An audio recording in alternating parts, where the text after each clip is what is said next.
simpan dalam lubuk hatiku.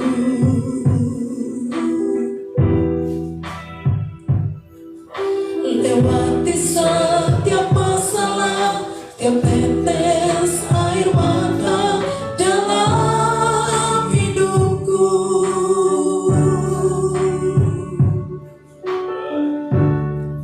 Janjimu menopang hidupku, kasihmu menuntun langkahku dalam setiap waktu. Penolongku yang aku percaya. Terima kasih. Terima kasih buat kasih setiamu, penyertaanmu sempurna, janjimu tak pernah terlambat menolongku. Terima kasih, ku berterima kasih buat kasih setiamu di dalam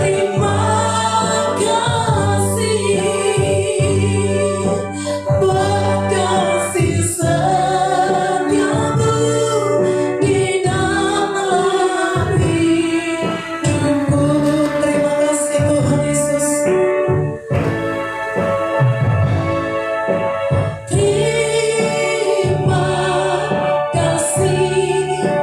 Terima kasih buat kasih setiamu. Saudara, kita semua bangkit berdiri, kita sambut firman Tuhan. Penyertaanmu sempurna, janjimu tak pernah terlambat menolongku.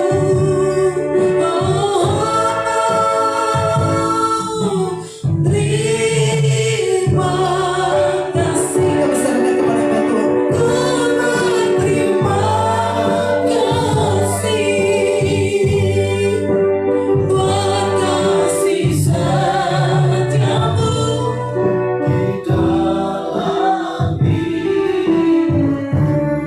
Bapa yang baik, kami bersyukur pada siang hari ini, pagi menjelang siang, di mana Tuhan sudah menuntun kami, membimbing kami sampai pada hari ini. Tuhan, kami boleh bersyukur dalam pertemuan fellowship pada hamba-hamba-Mu di lingkungan GKMI Tuhan Yesus, Kota Medan yang ada. Kiranya Tuhan, ketika kami sudah terkumpul di tempat ini, tetaplah kami memuji, memuliakan Engkau, merendahkan hati kami di hadapan Tuhan. Saat ini Tuhan Yesus, kami akan mendengarkan firman-Mu. Bahkan Tuhan Yesus, apa yang Engkau sampaikan pada hari ini Tuhan, biarlah benar-benar Tuhan masuk dalam hati kami, hidup kami. Sehingga kami boleh Tuhan Yesus menerapkan itu dalam hidup kami. Kasih banyak Tuhan, setiap pekerjaan kuasa kegelapan, kelemahan kami tolak dalam nama Tuhan Yesus berkuasa. Terima kasih banyak Tuhan, kami siap mendengarkan firman-Mu dalam nama Tuhan Yesus Kristus. Haleluya, amin. Saudara terkasih, shalom. Puji Tuhan Bapak Ibu saudara sekalian, saya diberikan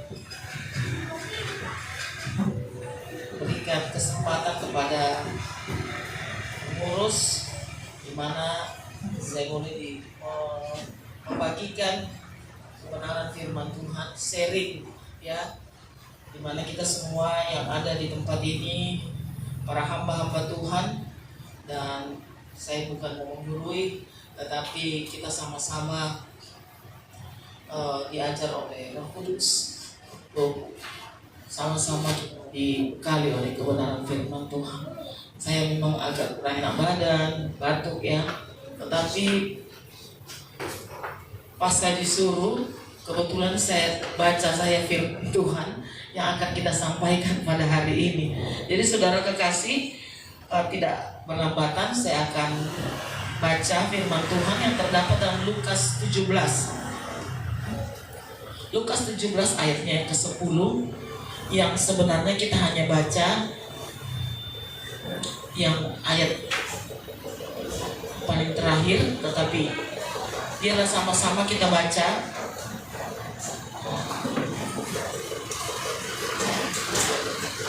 Sebelumnya sebenarnya ya, tapi biarlah sama-sama kita baca dari atas.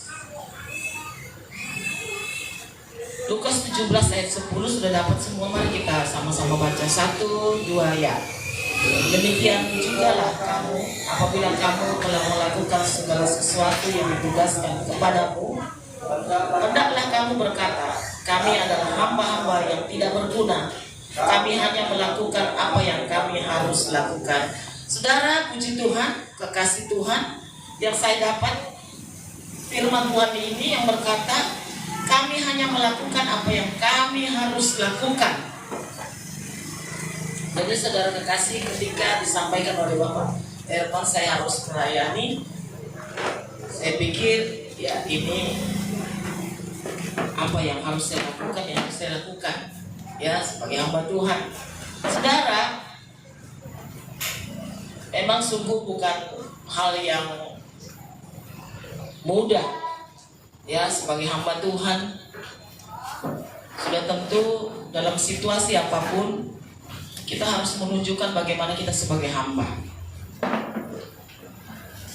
Sebagai hamba Tuhan, mungkin banyak orang berkata dan bisa menyamakan kita sebagai hamba Tuhan, melayani Tuhan, atau melayani pekerjaan Tuhan. Kira-kira yang mana kita ini? Melayani Tuhan atau melayani pekerjaan Tuhan? Sama-sama kan rohani kedengarannya ya, melayani Tuhan. Bapak kemana melayani pekerjaan Tuhan? Terkadang saya kalau ada yang ulang tahun, hamba Tuhan yang ulang tahun, selamat ya, kiranya Bapak banyak umur, kuat, sehat, dan melayani pekerjaan Tuhan. Ini tidak salah juga saudara kekasih. Tetapi ketika kita berkata bahwa saya adalah melayani pekerjaan Tuhan, jawaban kita seringkali ini yang mengaruhi perilaku kehidupan kita. Bahwa ketika kita melayani Tuhan, sekedar melayani Tuhan, kita ini akan terbebani dengan begitu banyaknya beban-beban pelayanan pekerjaan Tuhan. Bayangkan ya, apalagi kalau para hamba-hamba Tuhan mau melayani Tuhan seperti di kota besar ya, sampai 1 tahun itu penuh. Ketika kita menyuruh dia, kita bermohon, Bapaklah yang melayani, oh sudah penuh ya. Ya tidak salah sih ya kalau melayani Tuhan. Siapa yang bilang salah? Kita nggak melayani. Tetapi prinsip pemikiran kita, kalau kita hanya memikirkan bahwa pikiran kita hanya melayani pekerjaan Tuhan, tidak terfokus pada pemikiran kita bahwa kita melayani Tuhan. Yang sesungguhnya ketika kita melayani Tuhan, Tuhan itu adalah sumber. Melayani pekerjaan Tuhan adalah sub-sub unitnya. Ketika kita melayani Tuhan, ya sudah tentu kita harus melayani pekerjaan Tuhan. Tetapi terkadang orang hanya berfokus pada melayani pekerjaan Tuhan. Itu sebabnya ketika dia melayani pekerjaan Tuhan, ya, ketika dikatakan hamba Tuhan, ya, mari datang duduk di depan. Ketika tidak disebut dia sebagai hamba Tuhan, cuma dikatakan, halo Bapak Yarman, mari duduk ke depan. Mungkin dia merasa tersinggung, ya. Mungkin saudara mengerti ya apa yang dimaksudkan. Mungkin saudara tersinggung karena saya nggak dikatakan hamba. Padahal kata sesungguhnya hamba, saudara tahu kata hamba, bahasa Yunani doulos, dan artinya kata hamba yaitu, ya kita tahu ya kata hamba. Mungkin kalau bahasa Batak apa itu? Hatoban. Yang saya sering kali katakan hatoban sama mama kita. Kamu hatoban. Ya bu, saya hatoban. Tetapi rupanya hatoban itu katanya kasar kali ya. Terus orang Batak. Ya. Tetapi dulu ketika kami masih dalam bimbingan BIP dulu, Bless Indonesia Partnership. Bahkan dikatakan hamba Tuhan itu keset kaki, lebih parah lagi. Keset kaki, kita tahu begitu masuk kita hempaskan kaki kita di keset itu, ya, dengan segala debu-debu, karena debu di situ. Kalau segala kotoran atau apa saja yang ada di situ lebih parah lagi. Tetapi terkadang pemikiran sebagai kita sebagai hamba Tuhan, ya, kata hamba Tuhan ini karena fokus kita, ya, orientasi kita hanya berpikir melayani pekerjaan Tuhan. Ketika kita melayani pekerjaan Tuhan, mungkin kita di situ melayani pekerjaan Tuhan, kita dipuji, bahwa aduh bagus, khotbahnya bagus, luar biasa, kita ditempatkan di tempat yang teristimewa, ya. Bahkan di Jakarta kemarin saya lagi sedang perjalanan ke Siantar dan ada hamba Tuhan yang dari Jakarta. Bahkan mereka berkata, sekarang banyak pendeta-pendeta penyakit gula katanya. Ibu ada penyakit gula? Saya bilang nggak ada. Aku puji Tuhan lah. Kenapa? Makanannya enak-enak semua, Bu. Banyak hamba Tuhan sekarang. Oh jadi itu ya, kalau yang ada penyakit gula pasti makanannya enak-enak ya. Gitu nggak Pak? Mana lo nggak ya? Puji Tuhan. Jadi saudara kekasih, artinya dikhususkan secara khusus hamba Tuhan itu ketika melayani pekerjaan Tuhan yang luar biasa itu enak gitu loh. Jadi ketika dikatakan, ayo Bapak Siombing mari ke depan, mungkin bisa tersinggung, saya hamba Tuhan. Padahal kata sesungguhnya hamba Tuhan itu kita nggak ada apa-apanya loh. Bahkan kalau kita baca di ayatnya yang mulai dari ayat 8, bukankah sebaliknya ia akan berkata kepada hamba itu, sediakanlah makanan, ikatlah pinggangmu dan layanilah aku sampai selesai aku makan dan minum, dan sesudah itu engkau boleh makan dan minum. Ayat 9 dikatakan, adakah ia berterima kasih kepada hamba itu karena hamba itu telah melakukan apa yang ditugaskan kepadanya. Jadi sesungguhnya saudara kekasih, kalau kita melihat perkataan Tuhan di dalam Lukas 17 ini, ya, sebagai hamba Tuhan gak ada apa-apanya. Tapi terkadang ketika kita dikatakan hamba Tuhan, kita maunya tempat kita yang teristimewa.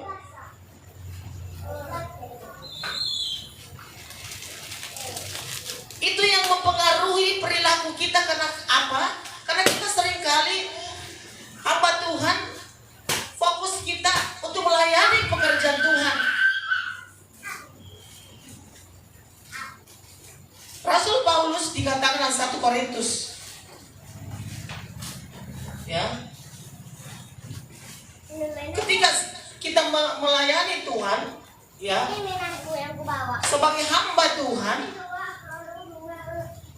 Tuhan berkata kita seorang hamba Tuhan itu sangat bagus. Kenapa?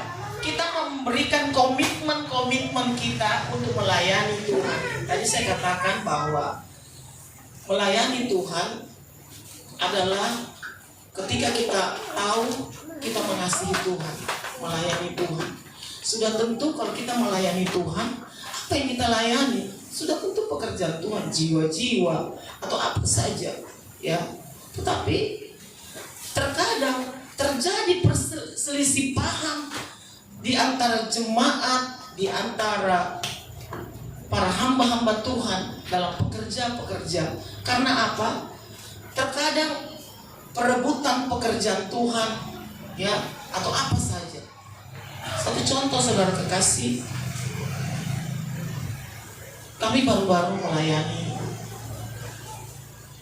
pembaptisan air tentang pada jemaat Tuhan yang lain, ya, kurang lebih ada 20 orang, tapi bertahap 10 yang angkatan pertama dan kedua.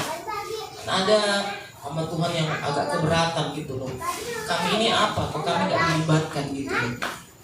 Sebenarnya saya katakan, kalau kita merasa kita sebagai hamba Tuhan, kita tanya dong kepada pimpinan kita. Kita tanya, kira-kira, karena saya sudah umumkan dari mimbar sampai 2 kali, kita harus bertanya, apa yang harus saya kerjakan sebagai hamba Tuhan? Bukan kita sebagai hamba Tuhan,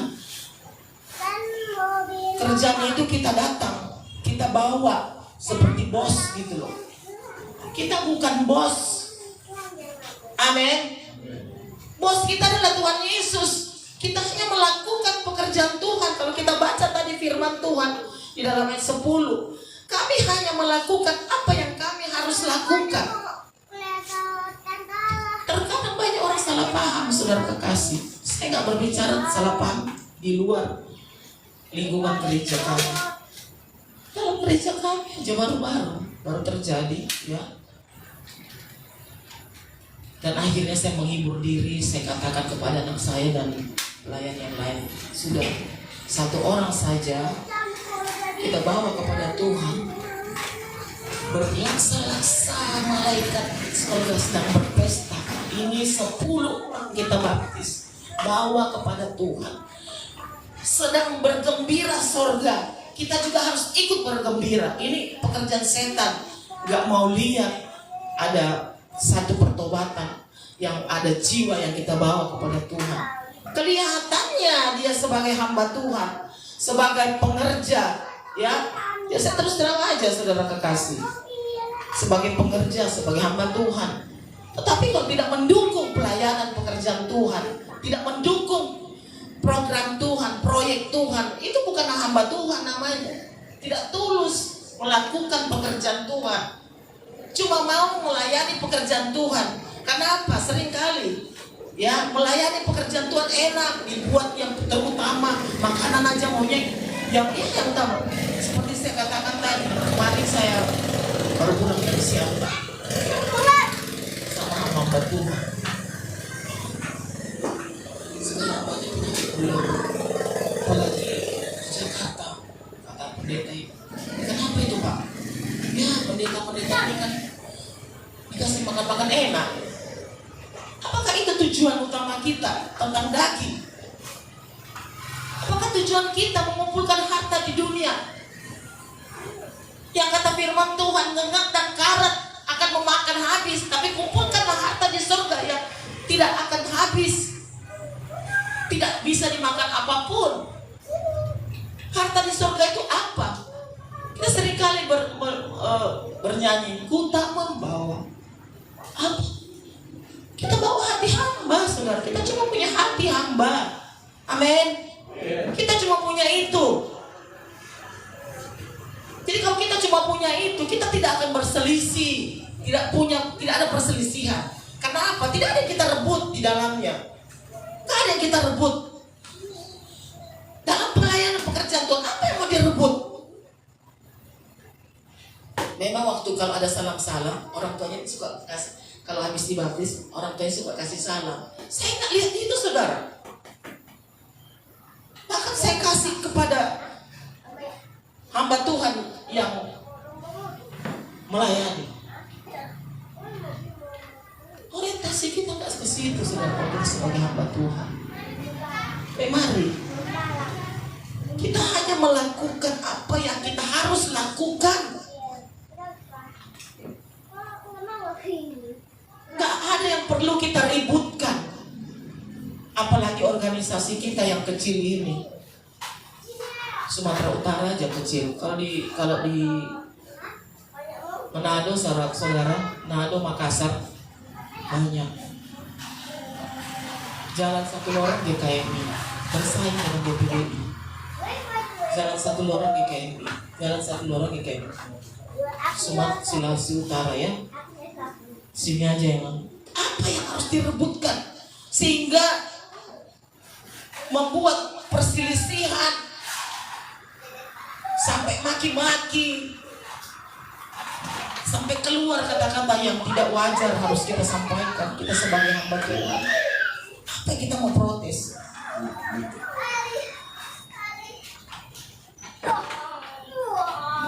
Kita harus, kata firman Tuhan di dalam 2 Korintus 13 ayat 11, terimalah segala nasihatku, sehati sepikirlah kamu.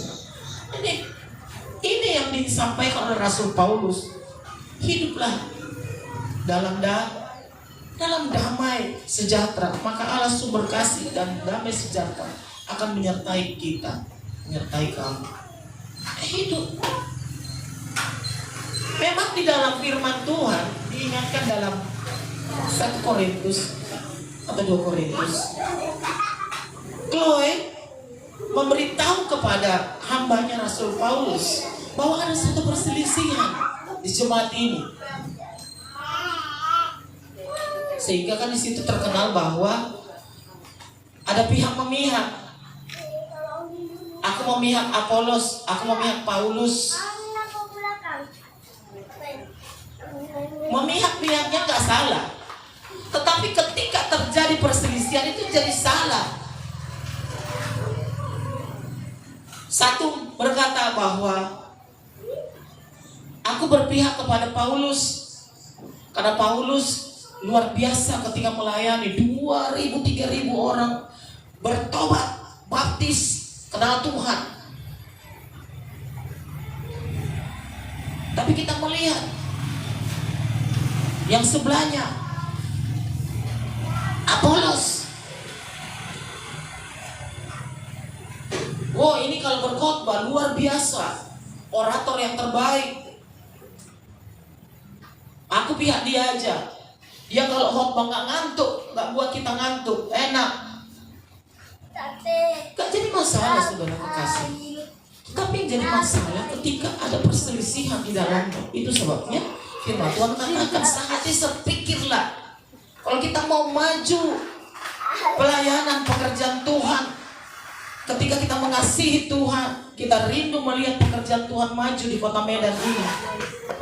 Tugas kita sebagai hamba Tuhan mewarnai dunia dengan kebenaran. Amin. Kita mesti punya hati yang lentur, sehingga firman Tuhan masuk dalam hidup kita tidak keras. Kita mempunyai hati yang lentur, sehingga hidup kita bisa mewarnai sekeliling hidup kita dengan kebenaran demi kebenaran. Karena dunia ini perlu kebenaran. Siapa yang akan menyampaikan kebenaran kalau bukan kita sebagai hamba Tuhan? Kalau hamba-hamba Tuhan juga tidak ada kebenaran di dalamnya, karena merasa dia hamba Tuhan, kita harus kembali lagi kepada perkataan hamba. Kalau kita katakan kita hamba, terus kita sadar diri. Kalau ada orang pembantu di rumah kita, siapa itu, Bu? Pembantu. Dia juga pembantu, dia tahu diri. Pembantu saya. Tapi sekarang kan nggak ada kita bilang pembantu. Oh, dia yang asisten saya. Asisten rumah tangga, berarti namanya aja keren, asisten. Ya, tetapi sebenarnya fungsinya memang pembantu. Nah, terkadang banyak orang mensalahartikan sebagai hamba Tuhan satu kedudukan yang enak gitu loh sebagai hamba Tuhan. Mari hamba Tuhan duduk ke depan. Kadang ketika dikatakan hamba Tuhan itu selalu posisinya pada yang terbaik gitu loh. Dan akhirnya karena diberikan posisi yang terbaik, dan akhirnya mensalahartikan, menyalahgunakan, maka di situ terjadi satu perselisihan. Sehati sepikir yang dimaksud oleh Rasul Paulus ini berbicara tentang kesatuan hati. Kesatuan hati, kesatuan tujuan. Apa tujuan kita? Apa tujuan GKMI ada di kota Medan? Sekali lagi saya katakan, mewarnai kota Medan dengan kebenaran. Kita mengerjakan pekerjaan-pekerjaan rohani, perkara-perkara rohani yang ada di wadah GKMI. Dari dulu GKMI yang dipimpin oleh Bapak Sinambeno nggak pernah ada ribut-ribut, saudara kasih. Jalan dengan baik. Kita harus saling menerima. Apa yang menjadi kekurangan saudara kita, kita harus terima. Apa yang menjadi kelebihan saudara kita, kita hormati. Kita saling menutupi, saling menghormati, Sehingga dunia bisa melihat, orang bisa melihat ada satu kerukunan. Sehingga Mazmur 133 ayat 1 sampai 3 di situ. Ya. Pesanlah Tuhan perintahkan berkat kehidupan itu selamanya. Artinya kami bisa berjaya selamanya sampai Tuhan datang. Di dalamnya mempermuliakan nama Tuhan. Karena ada hamba-hamba Tuhan hidup rukun. Caranya hidup rukun apa? Kita tahu di mana otoritas kita sebagai otoritas yang harus kita hormati gitu loh.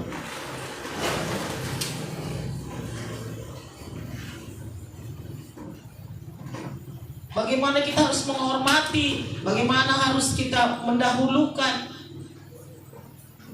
Supaya apa? Kita boleh sejajar bersama-sama, seiring sejalan, mengemban tugas yang Tuhan berikan kepada kita. Tujuannya sama kan?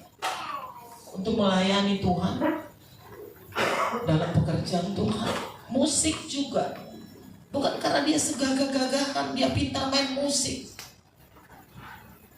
Kalau mengsalah-artikan dalam pintarnya main musik, kita bisa seperti Lucifer, jatuh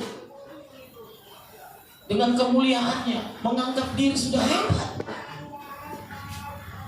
Tapi kalau kita satu tujuan bahwa aku melayani Tuhan, tidak ada pujian di dalamnya, tetapi semua pujian, hormat untuk Tuhan, semata-mata untuk Tuhan.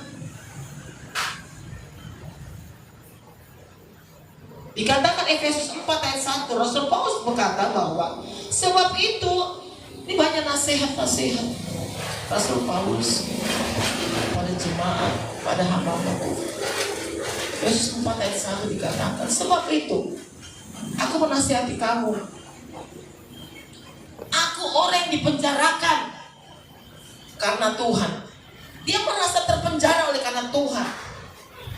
Artinya begini saudara kekasih, kita sebagai hamba Tuhan tidak sembarangan lagi kita ngomong, tidak sembarangan lagi kita berdoa untuk menyakiti hati orang, untuk berbuat semena-mena karena kita sebagai hamba. Justru kita sebagai hamba Tuhan ada gambaran Kristus dalam hidup kita.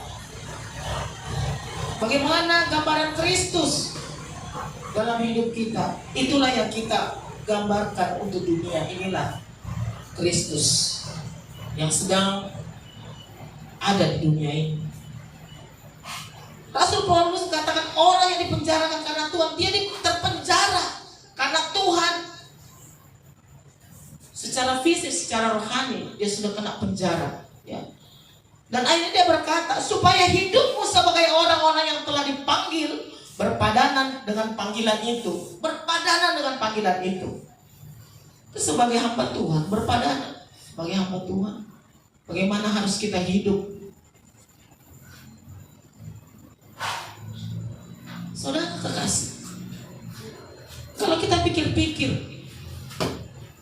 kalau kita terima-terima ya, itu orang Batak.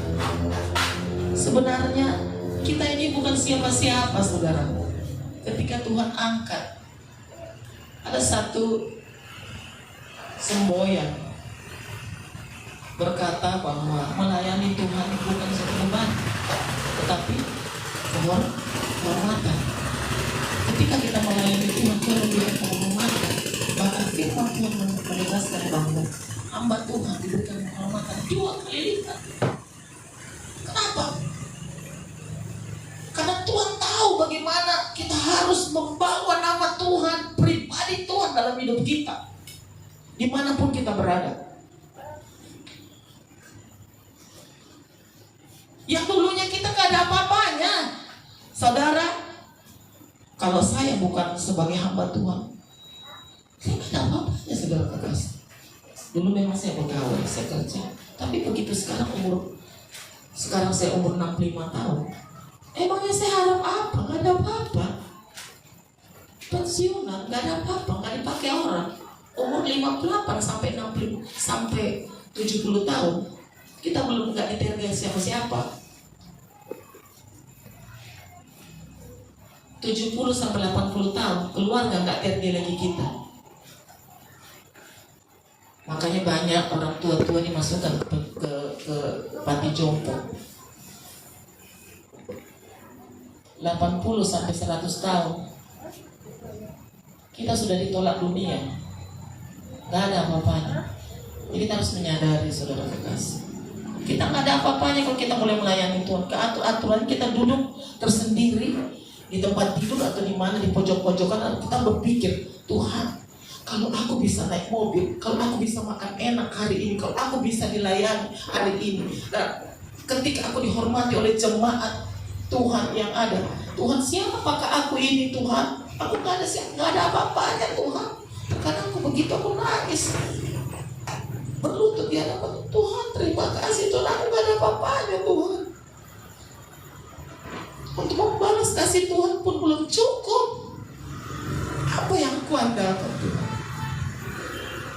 Mungkin kalau artis-artis itu dia sudah punya nama artis yang cantik, apa segala macam, kaya. Kalau saya apa yang punya? Gak ada. Paling kalau Tuhan kasih tambah umur, panjang umur, ketika saya nggak jadi hamba Tuhan, ya lepas-lepas jaga cucu aja lah. Ngomong-ngomong cucu, siapa yang jaga anak-anaknya nggak ada, mama mertua, itu aja jaga-jaga cucu mungkin.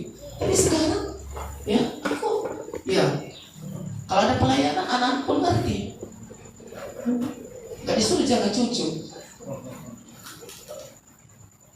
Ada pelayanan, sungguh hebat, luar biasa. Tuhan mengangkat kita, amin. Itu sebabnya saudara kekasih, kita bersyukur kepada kita mengasihi Tuhan, mengambil bagian dalam melayani Tuhan. Itu sebabnya dari Tuhan untuk Tuhan kembalikan. Yang dahulu bukan siapa-siapa, ya. Firman Tuhan yang sangat terkenal dan 1 Petrus 2 ayat 10. Dulu bukan umat Allah, dulu kamu tidak dikasihi. Sekarang kamu dikasihani, kamu menjadi umat Tuhan. Aturan kita bersyukur. Tidak ada yang harus kita tuntut kepada Tuhan. Tuhan, aku sudah melayani, apa yang aku dapat? Ada pujian, berkali-kali kau menolong, berkali-kali kau kuatkan. Berkali-kali sebenarnya Tuhan kuatkan, berkali-kali sebenarnya Tuhan tolong. Kita tak pernah bisa balas. Ketika kita mendapat kesulitan satu saja, seringkali kita menganggap bahwa Tuhan, di mana Tuhan? Kok kayak gini? Karena apa? Pandangan kita selalu ke atas, melihat orang-orang yang hamba Tuhan yang sukses. Aturannya kita datang kepada hamba Tuhan yang sudah sukses. Kok Bapak bisa kayak seperti gini? Oh, begininya itu. Tiap jam 3 pagi saya berlutut, 12 jam saya berlutut. Aduh, tak pantas lah. Ya, jangan kita lihat suksesnya aja. Tapi mari,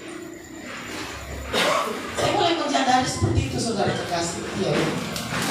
Koreksi diri, artinya koreksi diri dalam memperbaiki komitmen kita kepada Tuhan, supaya bagaimana kita memprioritaskan Tuhan dalam hidup ini. Jangan kita memprioritaskan apa yang menjadi keinginan kita. Apa yang menjadi keinginan kita? Mata kita melihat, sudah sukses bang, kawanku itu baru aja buka, baru udah ada mobil, udah ada kereta, wah udah gitu, wow.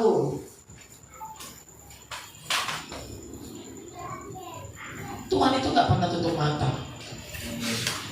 Tuhan yang kita sembah, Tuhan yang kita ikuti, Tuhan yang maha dahsyat. Dia tahu segala kebutuhan keperluan kita. Tapi kalau dia belum izinkan untuk kita dapatkan itu, kita koreksi diri aja. Mungkin kita belum sama seperti kawan kita. Dia dari jam 2 pagi berlutut kepada Tuhan sampai orang Allahu Akbar pun dia belum selesai. 8 jam dia berlutut kepada Tuhan. Ya pantaslah dipakai Tuhan, luar biasa. Kita mana? Kita cuma mau keinginannya seperti itu, tetapi kita tidak mau mencontohi bagaimana kesuksesan orang, apa dibalik dia kesuksesan, proses apa yang dia dapat. Kenapa dia seperti itu ya? Oh, seperti ini. Bukan karena manajemennya sudah tertata luar biasa. Terkadang kita sebagai manusia suka pada yang instan-instan, melayani yang instan, dapat berkat maunya secepatnya, instan. Tapi kalau Tuhan mau pada proses pendewasaan di dalam Tuhan, supaya kita semakin dewasa, Dia dapati kita dewasa di dalam Tuhan. Itu sebabnya saudara kekasih, kalau kita boleh melayani Tuhan sampai hari ini, itu semua anugerah Tuhan. Oleh karena belas kasih Tuhan,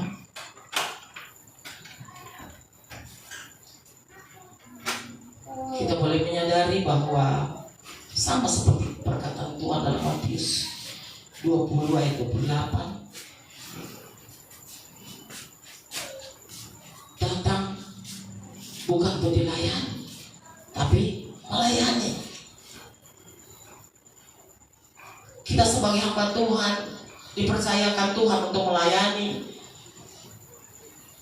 Kita sebagai hamba Tuhan dipercayakan sebagai worship leader. Kita sebagai hamba Tuhan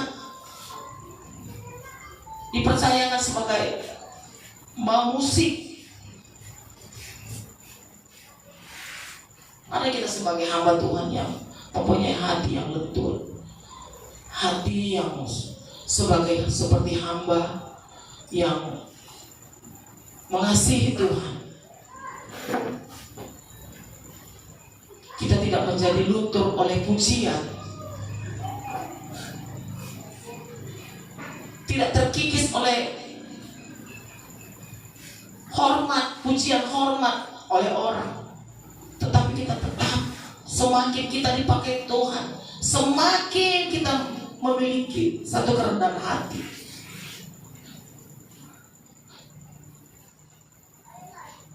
Seperti dikatakan dalam firman Tuhan, yang walaupun dalam rupa Allah tidak menganggap kesetaraan dengan Allah, sehingga dia dipermuliakan Tuhan, dimuliakan,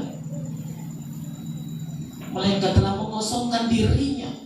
Yesus mengosongkan diri sebagai hamba yang benar-benar. Itu menjadi teladan kita sebagai murid Tuhan. Itu menjadi teladan kita adalah Kristus, di mana walaupun Dia Allah, Dia tidak menganggap dirinya Allah, Dia tidak menganggap ada kesetaraan dengan Bapa Allah, sehingga Dia tidak ada yang harus dipertahankan.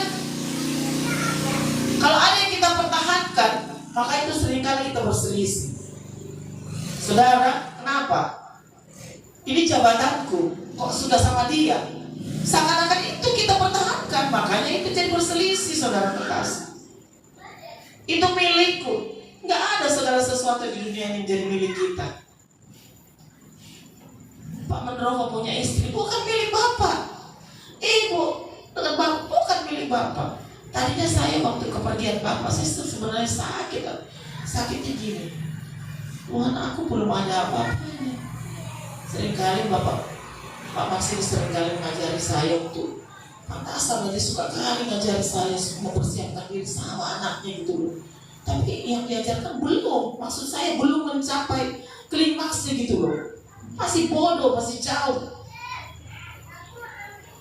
Tapi Tuhan katakan, gak ada yang bisa mempertahankan itu sebagai milikmu. Gak ada. Nah, kalau kita mempertahankan itu sebagai milik kita kecewa. Kita akan jadi kecewa.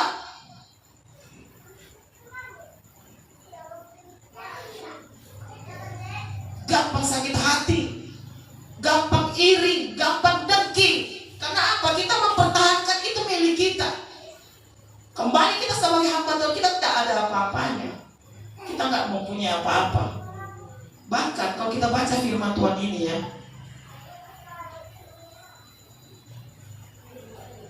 ayat 9, ketika hamba Tuhan itu sudah melayani, Dikatakan, adakah dia berterima kasih kepada hamba itu?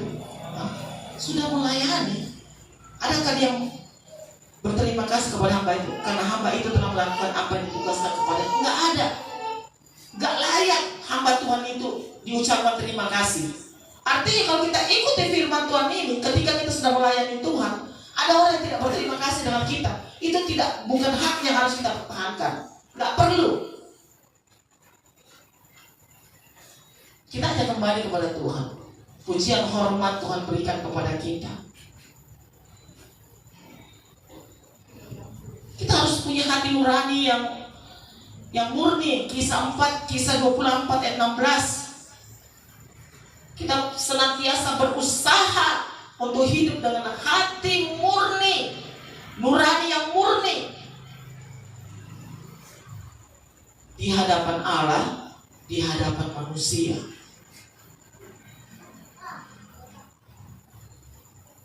Sehingga saudara kekasih, kalau kita melihat perjalanan pelayanan Rasul Paulus itu, ya, dia tidak memikirkan upah, dia tidak memikirkan balas jasanya, dia tidak memikirkan pujian.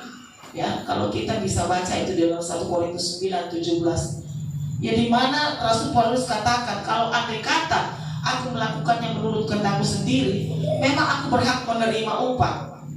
Tapi apa katakan? Tetapi karena aku melakukannya bukan menurut kehendakku sendiri, pemberitaan itu adalah tugas penyelenggaraan yang ditanggungkan kepadaku. Dikatakan lagi ayat 18, kalau demikian apakah upahku? Saudara kekasih, kalau hamba upahan seringkali bertanya seperti ini, apakah upahku? Ketika kita melayani Tuhan, mungkin melayani Tuhan bukan di mimbar, melayani Tuhan membesuk. Ya, saya dulu waktu masih hidup mendiang, kesaksian saya, mendiang ini suka sekali membesuk jemaatnya.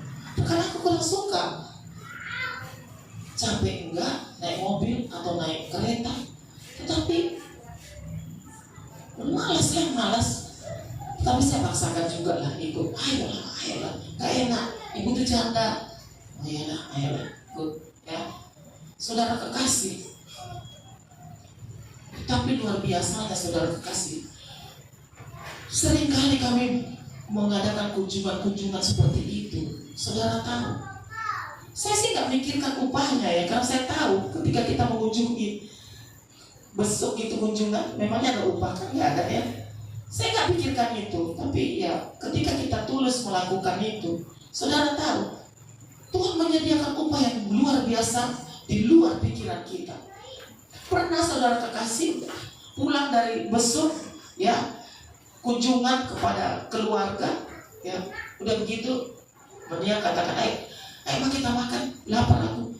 Aduh, aku nggak ada uang loh. Saya rasa kayak gitu, walaupun saya ya ada gitu, ayo katanya kita makan di apa tuh, kafe situ aja makan. Sering kali kayak gitu. Saudara tahu ya, ketika kami selesai makan, ya, tahu ada kenalan kami di Martubung, jumpa kami di kafe itu. Pak, di mana Bapak tinggal ini? Udah ngomong lagi gitu. Oh iya, di sini kami mainlah, udah kayak gitu ya, udah singkat kata.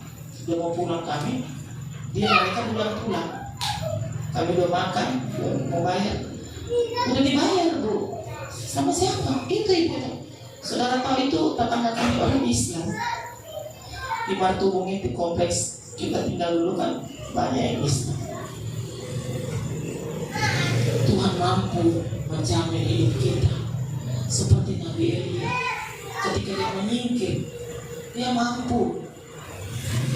Tuhan menyediakan makan daging, roti, apa saja Tuhan kirimkan. Amin. Apa yang harus kita pertahankan? Apa yang harus kita kejar? Kita lakukan saja pekerjaan Tuhan dengan tulus, ikhlas, tanpa memikirkan pujian, kehormatan. Tapi mari, saudara kekasih, kita datang memuji Tuhan. Kita datang menyembah Tuhan.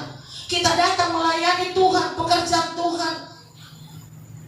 sama fokus kita mengasihi Tuhan, maka kita lihat firman Tuhan katakan dalam 1 Korintus, apa yang tidak pernah kau pikirkan, apa yang tidak pernah engkau lihat, apa yang tidak pernah engkau dengar, bahkan apa yang tidak pernah timbul dalam hatimu. Apa kata firman Tuhan? Tuhan sediakan bagi orang-orang yang mengasihi Dia. Asalkan kita mengasihi Dia, tanpa kita pikirkan, tanpa kita lihat, bahkan tanpa pernah timbul dalam hati kita, Tuhan sudah sediakan. Amin. Itu sebabnya ini satu penghiburan bagi hamba Tuhan. Kita punya Bapa yang kaya. Apa yang kau ikat di bumi akan terikat di surga. Apa yang kau sorakan di bumi akan terorak di surga. Surga mendengarkan bumi. Amin. Bumi siapa? Kita. Kalau kita kuat mengasihi Tuhan, kita mampu mau mengasihi Tuhan dengan setulus hatinya, hati kita, firman ini akan tergenapi dalam kehidupan kita. Harus setia kepada Tuhan, taat kepada Tuhan. Ya, sesungguhnya kita harus tetap berjuang. Amin. Dalam mengasihi Tuhan, melayani Tuhan, berjuang. Berjuanglah. Efesus 6 ayat 10 kalau nggak 12. Perjuangan kita apa? Bukanlah melawan darah dan daging, tetapi melawan pemerintah-pemerintah, penghulu-penghulu di udara. Musuh yang kita hadapi bukanlah gampang, bukan sembarangan. Dia sudah pernah ke surga. Penguasa-penguasa di udara, yaitu iblis. Satu kunci yang Tuhan berikan kepada kita lewat kebenaran firman Tuhan, 1 Petrus 5 ayat 8, yaitu apa? Sadar, kemudian berjaga-jaga. Terkadang kita sebagai hamba Tuhan, pemakaian Tuhan luar biasa kepada kita, tapi kita kurang sadar, kurang berjaga-jaga, sehingga lawanmu si iblis katanya yang berjalan. Saudara tahu, iblis itu tidak pernah tidur. Iblis kuat berjaga-jaga, tapi kita seringkali tidur. Sehingga kata firman Tuhan, jangan kamu tidur. Iblis berjalan keliling seperti singa yang mengaum. Jadi saudara kekasih, senjata kita, kekuatan kita, sadarlah, berjaga-jaga. Bapak saya polisi, dulu waktu masih pangkat-pangkat rendah, lo suka jaga di apa? Di pos jaga. Berdirinya begini pula. Mungkin kalau gini jaga ya, berdirinya begini. Kami lewatlah karena kami di asrama, dia jaganya di pos jaga. Kasihan kali lah bapak kami tak tidur. Harus berjaga karena dia musuh dari mana-mana. Kalau seperti Sumatera itu utara sih, Aceh merdeka bisa serang. Iblis, kalau kita nggak sadar, tidak siuman, kita tidak berjaga-jaga. Jadi saudara kekasih, sekali lagi mari kita ingat bahwa kita ini adalah hamba Tuhan, dan Tuhan Yesus adalah Tuhan kita. Amin. Tuhan itu tidak perlu berterima kasih kalau kita baca firman Tuhan. Yesus itu tidak perlu berterima kasih kepada kita sebagai hambanya. Karena kita sebagai hamba Tuhan, itu yang menjadi tugas kita, yang apa yang harus kita kerjakan. Sehingga saudara kekasih,